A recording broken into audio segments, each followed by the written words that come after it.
Ladies and gentlemen, our referee in charge, Gary Rosato, brings an end to the contest. 2 minutes, 17 seconds of the 7th round for your winner by way of technical knockout and still undefeated from right here in Philadelphia, Danny Swift Garcia. Hey, fight fans. I know it's been a minute since I've been on here, but let's just get right to it. I watched the 4 fights from this weekend, and let's just talk about them. I didn't see the fight until Monday. Shout out to my man Davey Boy Essex UK on YouTube, who had a clear HD version of the fight, and I checked it out. I thought that Pacquiao looked pretty good. I actually heard some mixed reviews. I listened to lots of boxing shows and other people's podcasts, and I even heard a few people thought that Jesse Vargas could have won that fight. I didn't think so. I thought Pacquiao looked as good as he could look for a man that's 37 years old, 37, 36, wherever Pacquiao is around now.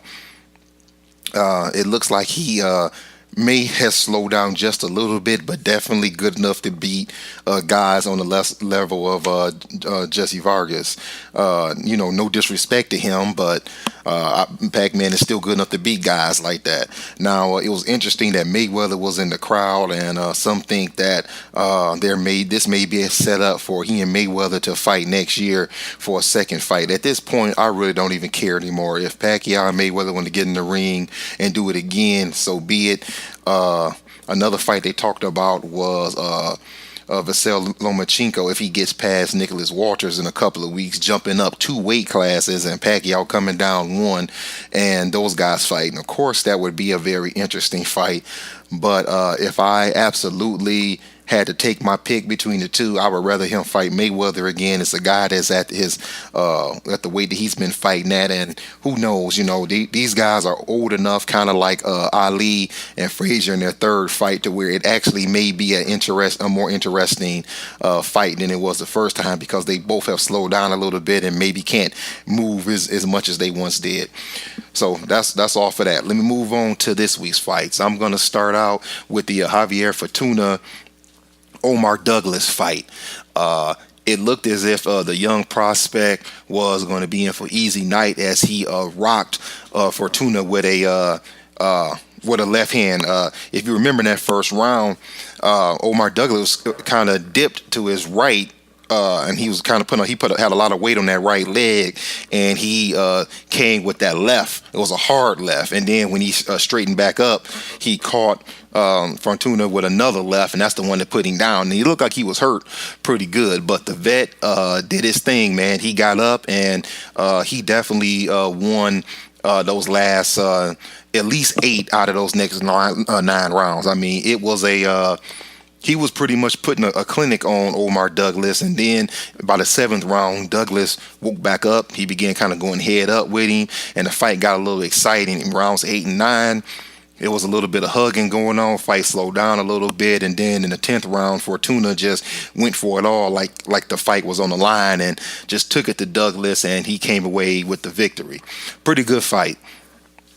Next, I want to talk about Jarrett Hurd against Jojo Dan. I didn't like this fight to begin with, because Jojo Dan is just an average fighter at best, but I will give him this in that fight. He definitely showed some heart, because the size difference was crazy. I don't know what their night of the fight weights was, but Jarrett Hurd looked he looked like a junior middleweight fighting a super lightweight at best. And he was just putting some hard shots on Jojo Dan. But I'm going to give Dan credit, man. He hung in there. He took a beating, that's for sure. But he did not give up. He hung in there. He kept coming forward. He kept trying to land something. But Hurd was just too much for him. I would love to see Jarrett Hurd next fight either. I had a couple of guys at the tip of my tongue that I would love to see him fight next. There it is. I hate when you lose your train of thought. Erickson Lubin and Willie Nelson were the guys I was thinking about. Those are two fights that would be very good fights for Jarrett Hurd. I want to see him fight some guys like that next. He's got this JoJo Dan fight. I understand that he's still coming up himself, but I want to see him now test himself a little bit more. Those are two guys I would love to see him fight next. Now, before I get to the Swift Garcia fight, let me jump over to the heavyweight fight. King Kong Ortiz against Malik Scott. I actually thought that Ortiz would finish this fight in 4 or 5 rounds, but much to our surprise, the fight went 12 rounds and he won a unanimous decision. Let me tell you what I thought about Malik Scott. Those first 4 rounds, I was very, very disappointed.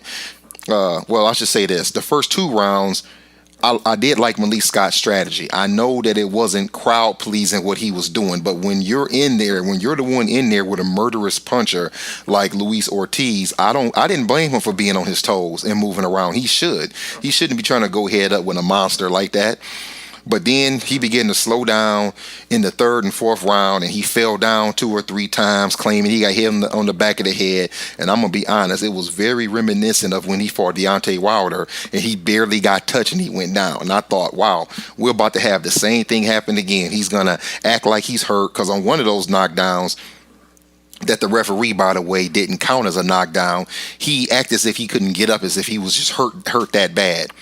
But much to my surprise, in the 5th round, Malik Scott got up and began to actually try to counterpunch and caught King Kong with a good shot. I think that at some point in that round, Malik Scott woke up and decided, you know what, I probably won't win this fight, but if I can make it to the end, that's a victory. I'm not going to embarrass myself all the way here in Monaco by going down and people questioning whether I was hurt or got knocked out again. And basically, he fought the next 7 rounds to survive, and he actually had some good moments in those from rounds the second half of round 5 to round 12. He caught Ortiz with some counter shots. He kind of mocked him, and he slipped some shots, and he did fairly well for Malik Scott. I was impressed. I wonder if I remember, it was in the 9th round when Ortiz finally stopped headhunting and caught Malik Scott with that beautiful, it was a left uppercut to the body, a hard one that put him down.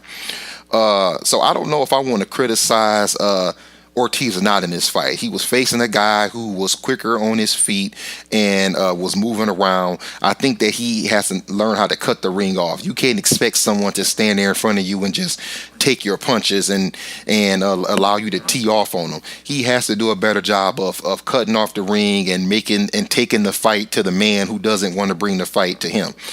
I honestly have no idea what's going to be next for Luis Ortiz. I don't know who he fights next. Honestly, nobody even comes to my mind who he needs to fight next. The only thing I know for sure, he needs to fight again soon. And by soon, Eddie Hearn needs to get him a fight in like January. He needs to get in there with somebody who he can get some more rounds with. He's up there in age, if I'm not mistaken. I think he's 37, maybe even 38. He's up there in age. He needs to stay active. He needs to be in the ring in the next 2, at the most 3 months. So that would be January, February, and taking another fight. It is what it is. The fight wasn't very pleasing, but the truth is it wasn't as bad as Tyson Fury against Vladimir Klitschko.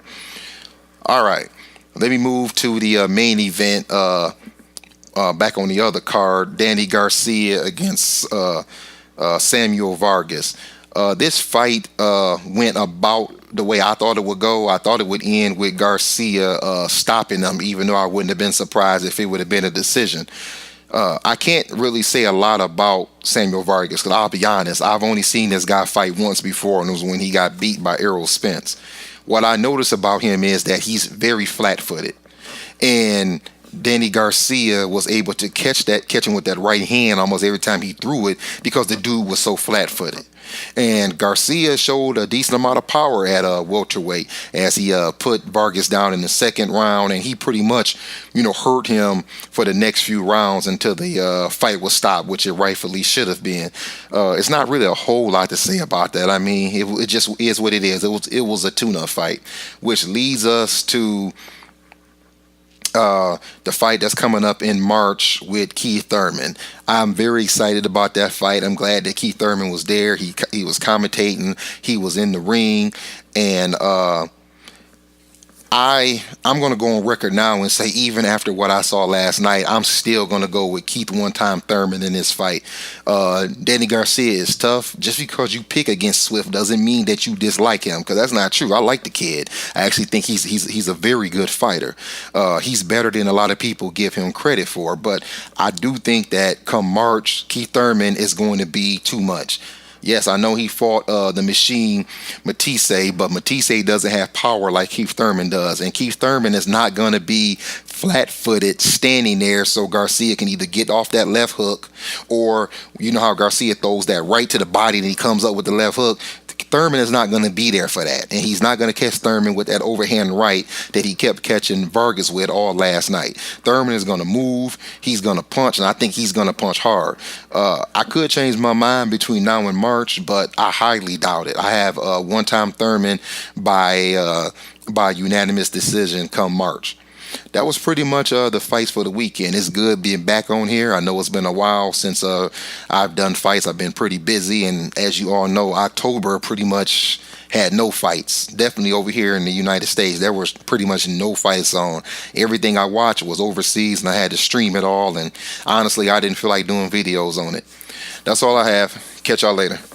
If y'all want to see me whip this guy's ass, make some noise!